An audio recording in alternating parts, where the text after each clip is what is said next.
ഞാൻ വിവേക്, ഞാൻ അനു. ഞങ്ങൾ ദുബായിലാണ്. ഞങ്ങളുടെ പുതിയ യൂട്യൂബ് ചാനലായ തെക്ക് വടക്ക് ഫാമിലിയിലോട്ട് എല്ലാവർക്കും സ്വാഗതം. ഇതൊരു ട്രെൻഡിങ് യൂട്യൂബ് ചാനലൊന്നുമല്ല. ഞങ്ങൾ എല്ലാവരെയും പോലെ ഈ വീട്ടിൽ ലോക്ക്ഡൌൺ ആയി കിടക്കുന്ന സമയത്ത് എല്ലാവരും തുടങ്ങിയതുപോലെ എല്ലാവരും ഒരു ജിമെയിൽ അക്കൗണ്ട് അല്ലെങ്കിൽ ഹോട്ട്മെയിൽ അക്കൗണ്ട് സ്റ്റാർട്ട് ചെയ്യുന്നത് പോലെ ഇപ്പൊ പലരും യൂട്യൂബ് അക്കൗണ്ട് സ്റ്റാർട്ട് ചെയ്യുന്നുണ്ട്. അപ്പൊ അതുപോലെ ഞങ്ങളും സ്റ്റാർട്ട് ചെയ്തു ഒരു യൂട്യൂബ് അക്കൗണ്ട്. അതിന്റെ പേരാണ് തെക്ക് വടക്ക് ഫാമിലി. ഇതിന്റെ പേര് എന്താണ് എന്ന് നിങ്ങൾ ചിന്തിക്കേണ്ട. ഞാൻ വടക്ക് നിന്നാണ്, ഞാൻ തെക്ക് നിന്നാണ്. വടക്ക് മലബാറിൽ കണ്ണൂർ എന്ന സ്ഥലത്താണ് ഞാൻ കൊല്ലത്താണ്. അങ്ങനെ വടക്ക് നിന്നുള്ള ഞാൻ തെക്ക് നിന്ന് പോയി കല്യാണം കഴിച്ച് ഇപ്പോൾ കൊറോണ കാരണം തെക്ക് വടക്കായി നിൽക്കുന്ന ഞങ്ങളുടെ ജീവിതമാണ് നിങ്ങളുടെ മുന്നിലെത്തിക്കുന്നത്. അപ്പം ഞങ്ങളുടെ ചാനൽ ഇഷ്ടപ്പെടുകയാണെങ്കിൽ ഷെയർ ചെയ്യുക, സപ്പോർട്ട് ചെയ്യുക, സബ്സ്ക്രൈബ് ചെയ്യുക. അപ്പോ ഞങ്ങളെ കുറിച്ച് ഒന്ന് പറഞ്ഞേക്കാം. ഞങ്ങളെ കുറിച്ച് പറയാൻ ഞങ്ങൾ വലിയ മഹാമാരൊന്നുമല്ല, എന്നാലും ഞങ്ങളെ പരിചയപ്പെടുത്തും. ഞാൻ 7 വർഷമായി ദുബായിൽ. ഞാനിവിടെ ഒരു ടൂർ കമ്പനിയിൽ ഹോളിഡേസിന്റെ ഇൻചാർജ് ആയിട്ട് വർക്ക് ചെയ്യുന്നു. ഞാൻ 4 കൊല്ലമായിട്ട് ദുബായിലുണ്ട്, ഡെന്റിസ്റ്റ് ആയിട്ട് വർക്ക് ചെയ്യുന്നു. അപ്പൊ ഞങ്ങളുടെ കല്യാണം കഴിഞ്ഞിട്ട് 2 വർഷം കഴിഞ്ഞു. 2.5 കൊല്ലമായി. 2017 ഒക്ടോബറിലാണ് ഞങ്ങളുടെ കല്യാണം കഴിയുന്നത്. ഗുരുവായൂർ അമ്പലത്തിൽ വെച്ചിട്ടായിരുന്നു കല്യാണം. അപ്പോ എന്താ പറയാ, ഇപ്പം 60 ദിവസമായി ജോലിക്ക് പോയിട്ട് ഞങ്ങൾ രണ്ടുപേരും 60 ദിവസത്തിന് മേലെ. അപ്പോൾ ഈ ഒരു അവസ്ഥയിൽ വീട്ടിൽ നിൽക്കുന്ന സമയത്ത് ഞങ്ങൾക്കും ഈ 4 ചുമലക്കുള്ളിൽ നിൽക്കുന്ന സമയത്ത് ഒരു ടൈം പാസ് വേണം എന്നുള്ളത് കൊണ്ടാണ് ഞങ്ങൾ ഒരു യൂട്യൂബ് ചാനൽ സ്റ്റാർട്ട് ചെയ്തത്. ഇവിടെ പല പണികളുണ്ട്, ആ പണികളൊക്കെ തീർന്നു. ഇപ്പോൾ ഞങ്ങൾ ഹൗസ് ഷിഫ്റ്റ് ചെയ്തിട്ട് ഞങ്ങൾ മാർച്ച് 15-നാണ് ഞങ്ങൾ ഹൗസ് ഷിഫ്റ്റ് ചെയ്യുന്നത്. അത് കഴിഞ്ഞാണ് പെട്ടെന്ന് കൊറോണ വരുന്നത്. ആ ഷിഫ്റ്റ് ചെയ്ത് 15 ദിവസം കൊണ്ട് വീട്ടിൽ പെട്ടു, എല്ലാം ലോക്കായി. അപ്പൊ ഞങ്ങൾ ഈ താമസം ദുബായ് ദേറ ക്ലോക്ക് ടവറിലാണ് ഞങ്ങൾ താമസിക്കുന്നത്. അപ്പൊ ഇനി ജോലിയെ സംബന്ധിച്ച് ഇപ്പോൾ ഒരു അനിശ്ചിതാവസ്ഥയിലാണുള്ളത്. ഇനി എന്ന് ഫ്ലൈറ്റ് വരും, എന്ന് വിസ ഓപ്പൺ ആവും, എന്ന് ട്രാവലിംഗ് തുടങ്ങും, ഇതൊന്നും ഒരു ഐഡിയ ഇല്ല. അപ്പോൾ അത് പ്രകാരം ഞങ്ങളുടെ ജോലിയും അനിശ്ചിതാവസ്ഥയിലാണ്. അധികം നീളില്ല എന്ന് വിചാരിക്കുന്നു. കാരണം ആൾക്കാർ ഇപ്പോൾ കൊറോണയുമായി പൊരുത്തപ്പെട്ട് ജീവിക്കാൻ തുടങ്ങി. അപ്പോൾ അതേ നടക്കൂ. കാരണം ഈ കൊറോണയെ പേടിച്ച് വീട്ടിനുള്ളിൽ തന്നെ ഇരുന്ന് കഴിഞ്ഞാൽ അവരുടെ കഞ്ഞികൂടി മുട്ടും. അപ്പം അതുകൊണ്ട് കൊറോണയുമായി പൊരുത്തപ്പെട്ട് മുന്നോട്ട് പോവുക. പക്ഷെ അങ്ങനെ മുന്നോട്ട് പോകുമ്പോഴും അവരവരുടെ സുരക്ഷിതത്വം, അവർ കാരണം മറ്റുള്ളവരുടെ സുരക്ഷിതത്വം രണ്ടും നോക്കേണ്ട ആവശ്യമുണ്ട്. ഇതിനുള്ള പ്രതിവിധി കണ്ടുപിടിക്കുന്നത് വരെ വീട്ടിലിരിക്കാം എന്നൊന്നും ധരിക്കണ്ട. ഇനിയിപ്പം കാരണം ഇതിനുള്ളൊരു വാക്സിൻ കണ്ടുപിടിച്ച് അല്ലെങ്കിൽ കൊറോണ പൂർണ്ണമായി മാറി ഞങ്ങൾ അതുവരെ വീട്ടിലിരിക്കുമെന്നാണെങ്കിൽ നമ്മൾ സ്ഥിരമായി വീട്ടിലിരിക്കേണ്ട ഒരു അവസ്ഥയാണ് ഇപ്പോൾ ഉള്ളത്. പക്ഷെ അങ്ങനെ സ്ഥിരമായി വീട്ടിലിരുന്ന് കഴിഞ്ഞാൽ നമ്മളും പട്ടിണിയിലാവും, എല്ലാവരും പട്ടിണിയിലാവും. അപ്പോൾ കൊറോണയുമായി മുന്നോട്ട് നമ്മൾ ഷർട്ടും പാൻറ്റൊക്കെ ഇടുന്നത് പോലെ ഈ മാസ്കും നമ്മുടെ സാനിറ്റൈസറും നമ്മുടെ നിത്യജീവിതത്തിൻ്റെ ഒരു ഭാഗമായി മാറും. അപ്പോൾ ഞങ്ങളുടെ കൂടെ പഠിച്ച ഈ ടൂറിസം സെയിം ഫീൽഡിൽ പഠിച്ച ആൾക്കാരുമായിട്ടൊക്കെ ഇപ്പം കേരളത്തിന്റെയും അല്ലെങ്കിൽ ഇന്ത്യയുടെയും ലോകത്തിന്റെ പല ഭാഗങ്ങളും ജോലി ചെയ്യുന്നുണ്ട്. അപ്പൊ അവരൊക്കെ ആയിട്ട് നമ്മളിപ്പോൾ സംസാരിക്കുമ്പോൾ എല്ലാവരുടെയും അവസ്ഥ സെയിം ആണ്.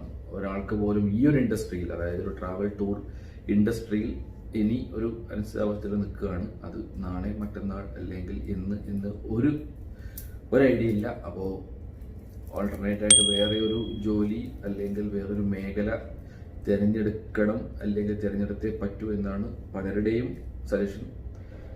ഇതുവരെ മാറി ചിന്തിക്കേണ്ടി വന്നിട്ടില്ല. നോക്കാം മാറി ചിന്തിക്കാൻ. പക്ഷെ ഇങ്ങനെയുള്ള ഒരു ടെൻഷൻ മനസ്സിൽ നിൽക്കുന്ന സമയത്തും നമ്മൾ ഈ യൂട്യൂബ്, ടിക്ടോക്ക് ഇങ്ങനെയുള്ള പല മേഖലകളിലും നമ്മളും എൻജോയ് ചെയ്യുന്നു. അത് ഞാനല്ല, ടിക്ടോക്ക് ഞാനാണ്. അനു എൻജോയ് ചെയ്യുന്നു. ടിക്ടോക്ക്, യൂട്യൂബ് ഒക്കെ അനുവിന്റെ മേഖലയാണ്. എന്റെ മേഖല കുക്കിംഗ്, ഈറ്റിംഗ്, സ്ലീപ്പിംഗ്. 3 കാര്യങ്ങൾ: കുക്കിംഗ്, ഈറ്റിംഗ്, സ്ലീപ്പിംഗ്. ഇത് 3മാണ് ഇപ്പം എന്റെ പ്രധാന മേഖല. പിന്നെ എന്റെ ഒരു കൂട്ടുകാരൻ ഇപ്പോൾ അടുത്ത് സജസ്റ്റ് ചെയ്തു ഒരു ഗെയിം. അത് പബ്ജി എന്ന് പല സമയത്തും ഞാൻ കേട്ടിട്ടുണ്ടെങ്കിലും പലരും ഇതിന് അഡിക്റ്റ് ആണെന്ന് കേട്ടിട്ടുണ്ടെങ്കിലും ഇത് പബ്ജി അല്ല, ഇത് ഫ്രീ ഫയർ എന്ന് പറഞ്ഞിട്ട് വേറൊരു ഗെയിമാണ്. പബ്ജി ഇതുപോലെ നമുക്ക് സംസാരിച്ച് ഗെയിം കളിക്കാൻ പറ്റുന്ന. അപ്പം എന്റെ കൂട്ടുകാരൻ അവന്റെ വൈഫും ഷാർജയിൽ നിന്ന് ഈ ഗെയിം കളിച്ചുകൊണ്ട് അങ്ങനെ ഇരിക്കുന്ന സമയത്താണ് അവൻ ഒരു ദിവസം വിളിച്ചപ്പോൾ ഇങ്ങനെ ഗെയിം കളിക്കുകയാണ്, നിങ്ങൾക്ക് താല്പര്യമുണ്ടോ, വരുന്നോ എന്ന് ചോദിച്ചു. അറിയാതെ ചോദിച്ചു. അപ്പൊ അങ്ങനെ ആദ്യം ഞാൻ ജോയിൻ ചെയ്തു. അപ്പം മൊബൈലിൽ ഒരു രീതിയിലുള്ള ഗെയിമും സപ്പോർട്ട് ചെയ്യാത്ത ഒരാളാണ് അനു. അതായത് ഞാൻ മൊബൈലും കൊണ്ട് ഇരുന്ന് കഴിഞ്ഞാൽ അതിൻ്റെ പേരിൽ 2 ദിവസം മിണ്ടാതിരിക്കുന്ന ആളാണ് അനു. അപ്പോൾ നമ്മൾ 4 പേര് വേണം ശരിക്കും ഒരു ടീമിന്. അപ്പോൾ അങ്ങനെ ഇരിക്കുന്ന സമയത്ത് ഞാൻ ചോദിച്ചു, അനു ഒന്ന് ജസ്റ്റ് ജോയിൻ ചെയ്യൂ, എന്നിട്ട് കളിക്കണ്ട, നീ അത് ലോഗിൻ ചെയ്തിട്ട് അവിടെ വെച്ചോളൂ എന്ന് പറഞ്ഞു. പക്ഷെ ആള് ലോഗിൻ ചെയ്തു, ആളൊരു ഏതൊരു തോക്കെടുത്തു, ഒരാളെ വെടിവെച്ചു, ഫസ്റ്റ് വെടിക്കാൻ ആള് ചത്തു, അതോടുകൂടി ആൾക്ക് ഇൻട്രസ്റ്റ് ആയി. അങ്ങനെ ഇപ്പം അഡിക്റ്റ് എന്ന് വെച്ച് കഴിഞ്ഞാൽ ഞങ്ങളിപ്പോ ഇപ്പം ഞങ്ങൾ ഷൂട്ട് ചെയ്യുന്ന സമയം 8:20 ദുബായ് ടൈം 8:20. ഞങ്ങളിപ്പോ ഒരു കുക്കിംഗ് കഴിഞ്ഞൊരു 9:30 ഈ സമയത്ത് ഞങ്ങൾ ഗെയിം സ്റ്റാർട്ട് ചെയ്യും. ഈ ഗെയിം ഞങ്ങൾ നിർത്തുന്നത് വെളുപ്പിന് 4:30 മണിക്കാണ്. 4 മണി 4:30 മണിക്ക് 4 മണിക്കൂടെ വാങ്ക് കൊടുക്കും. ഈ സമയത്താണ്, ഈ വാങ്ക് കേട്ടിട്ടാണ് ഞങ്ങൾ ഉറങ്ങുന്നത്. അപ്പം പലരും ഇവിടെ ഈ വിശുദ്ധ റമദാൻ മാസത്തിൽ പലരും റമദാൻ നോമ്പ് തുടങ്ങുമ്പോൾ എഴുന്നേൽക്കുന്ന ആ സമയത്ത് അവർ ഭക്ഷണം കഴിച്ച് കിടക്കുന്ന സമയത്താണ് ഞങ്ങളും കിടക്കാറ്.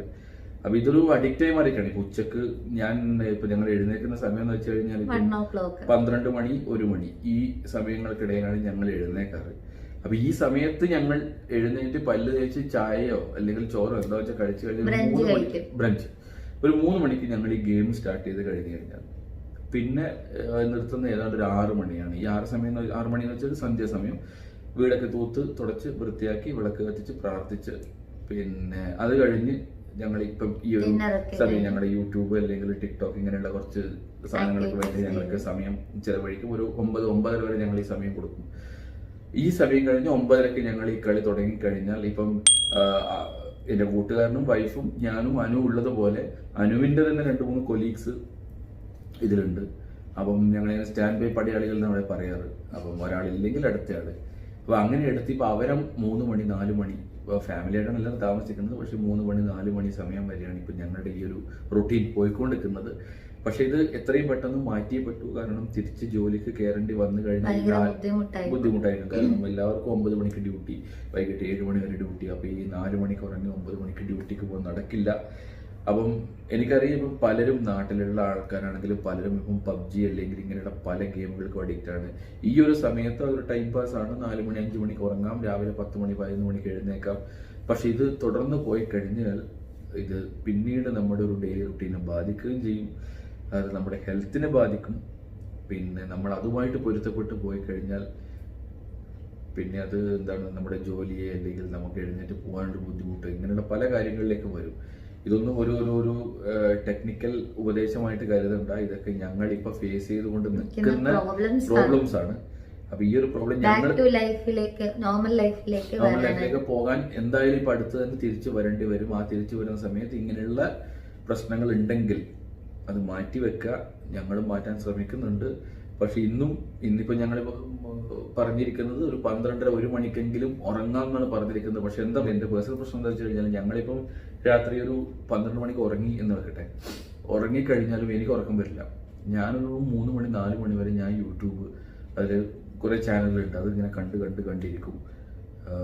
അല്ലെങ്കിൽ ടിക്ടോക്കിലുള്ള വീഡിയോസ് കാണും. എനിക്ക് ടിക്ടോക്ക് അക്കൗണ്ട് എന്ന് വെച്ച് കഴിഞ്ഞാൽ ഞാൻ ടിക്ടോക്ക് കാണാൻ വേണ്ടി മാത്രം അക്കൗണ്ട് തുടങ്ങി. ഞാൻ ടിക്ടോക്ക് ചെയ്യാറില്ല. അതിന് മാത്രമാണ് ടിക്ടോക്ക് അഡിക്റ്റ് ആയിട്ട് നിൽക്കുന്നത്. അത് ഇപ്പം ഈ ഒരു ഷൂട്ടിംഗ് കഴിഞ്ഞ് അല്ലെങ്കിൽ പുറത്തിറങ്ങിയ ഉടനെ ഇതേ ഡ്രസ്സിൽ അവൾ പുറത്തു പോയി ടിക്ടോക്ക് എടുക്കും. അപ്പോൾ ഒരു ടൈം പാസ്. അത് നിങ്ങൾക്ക് നാളെ കാണാം. അവളുടെ ഐഡി നോക്കിക്കഴിഞ്ഞാൽ ഇതേ ഡ്രസ് ഇട്ട് നിങ്ങൾക്ക് ഒരു അങ്ങനെ റിക്വസ്റ്റ് ചെയ്യുന്ന ആൾക്കാരോട് എനിക്ക് സഹതാപം മാത്രമേ ഉള്ളൂ. അവരുടെ അവസ്ഥ ആലോചിച്ചിട്ട് പക്ഷെ എന്റെ യൂട്യൂബിന്റെ അതായത് ന്യൂസ് നെസ്റ്റിന്റെ ലിങ്ക് ഇട്ടേക്കാം. നിങ്ങൾക്ക് പല്ല് സംബന്ധമായ എന്ത് സംശയങ്ങൾക്ക് നിങ്ങൾ ചോദിക്കാം. അത് പല്ല് സംബന്ധമായിട്ടുള്ള എന്താണ് ഇപ്പൊ നാട്ടിലാണെങ്കിൽ പോലും ഇപ്പൊ ട്രീറ്റ്മെന്റിന്റെ ചെലവ് കാര്യങ്ങൾ, അതിന് എന്ത് ട്രീറ്റ്മെന്റ്, ഇങ്ങനെയുള്ള കാര്യങ്ങളൊക്കെ ചോദിക്കാം. അതുപോലെ യാത്രാ സംബന്ധമായി ഇനി എങ്ങോട്ട്, എന്ത്, എപ്പോൾ, എങ്ങനെ, ഈ ചോദ്യങ്ങൾക്കൊക്കെ എൻ്റെ ഉള്ള അറിവ് വെച്ചിട്ട് ഞാൻ നിങ്ങൾക്ക് പറഞ്ഞു തരാം.